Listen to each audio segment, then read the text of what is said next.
Thank you for spending this time with me on the CIA YouTube channel. We are here to equip one another to be able to touch and change the world around us through the lifestyle that we live. To get the next video notification, click subscribe, and now sit back, relax, and enjoy this moment together.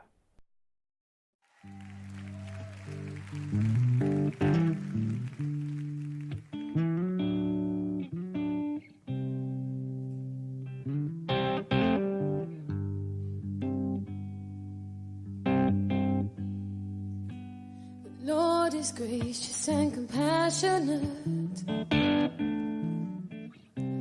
slow to anger and rich in love. The Lord is gracious and compassionate, slow to anger and rich in love. And the Lord is good to all, and He has compassion. Know that He has faith. What a beautiful song. The Lord is gracious and compassionate, slow to anger and rich in love. The Lord is gracious. I have a problem with people. I really, really do. This whole thing about being gracious and compassionate. Just listen to this. Gracious means favorable, kind, benevolent, merciful, disposed to forgive offenses and impart unmerited blessings. I really have a problem because I see so much ugly in the world. I know the price that I've had to pay. You know, it's quite amazing. People want the nice, but they don't want to pay the price. And I've paid the price, and I'm still paying the price, and I still will pay the price as I grow as an individual. And it's something that a faithful person learns, and you just grow in it. But then I kind of hold it against other people because they should know better. And if I don't interject, if I don't get involved, what are they going to do? Somebody else is going to have to teach them. So rather be taught by me, who loves you and cares for you, than for me to let it pass. Gracious and compassionate. So gracious is giving a person favor, which I can, expressing kindness, which I can, and favor, and I give people favor. So I can kind of overcome that part. Compassionate has a whole new other meaning. Feel what you feel, the way you feel it. So in other words, you know, you got to walk in another man's shoes. The problem is we don't take our shoes off. So what I will do is I'll sit in the seat of judgment and I'm going, yes, I understand how you feel, but if you knew what I knew and you had a brain like my brain, then you wouldn't feel this way. So it's actually stupid feeling the way that you feel. Let me just fix you quickly. No. Compassionate is having a temper. What? A temper? I have a temper. Well, you see, temper means that emotion you're going to default to when you get pushed. So temper is just the first word. It's what kind of temper you have.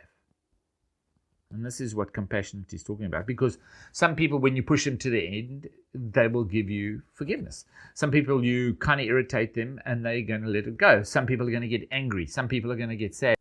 But here in compassion, it says having a temper or disposition to pity, inclined to show mercy, to be merciful, having a heart that is tender and easily moved by the distress and sufferings and wants and infirmities of others. Compassionate. So you'll have the billionaire who's a billionaire because he has a billion. He obviously is much richer than a millionaire. But then there's a richer billionaire because he's the guy who has like 50 billion. So rich. So God is rich in love. So there's no one that is even more giving than God when it comes to love. And love is patient, kind, not self-seeking, holds no records of wrongs, and always looks for the good in others. Which I can do. I honestly love you. But then it comes to, do I like you? Which is attitude, behavior, and habits. So I love people enough to go to their funeral, but I don't like them enough to take them on holiday. So I'm probably going to go to a lot of funerals, but I'm not going to take a lot of people on holiday. Mercy. Mercy is part of compassion. What is mercy? Now this is where it really gets tough for me. Mercy is to overlook injuries or to treat an offender better than he deserves. So in other words, mercy is, I forgive you before you even offend me. In fact, the word offend wouldn't be part of my vocabulary because you can't offend me. Because I'm gracious and compassionate. And I'm not going to punish you for it. Now, it's not talking about physical circumstances where a person commits a crime and they get away with it or they don't have to pay. It's that thing in our heart where outside, hi, I like you, you're so fantastic, and I'm just going to let you go. But inside, I'm going to get you back somehow. I'm going to hold you somehow. I'm going to smile now, and then later in a joke, I am going to kind of throw it at you that you get the point. So it's a hard thing. Now, why should I do it? Well, you see, if I am a lifestyle pastor, which I am, or a man of God, which I am, or I'm a person that lives by example, then when people look upon me, they will worship God. As Jesus says, you look at me, you're going to see my Father. So if you look at me, I should be reflecting the Lord Jesus Christ, and the Lord Jesus Christ reflects his Father. As the moon reflects the sun, we reflect the sun. And that's why I have to be gracious and compassionate, slow to anger and rich in love. Because I am called to be that example. And I really believe that it's an attitude of the heart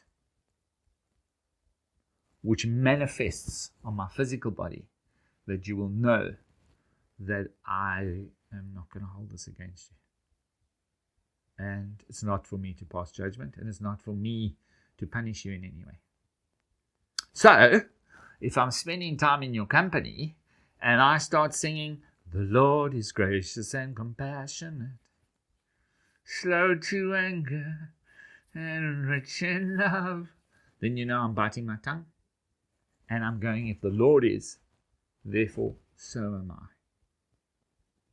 Called to be gracious and compassionate. He is, therefore I will be too. Till next time. Well, there we have it. Another amazing truth that we are going to apply to our lives so that we can touch and change the world around us. If you have a family member or a friend that you feel that could do with this information, please play it forward. Till next time.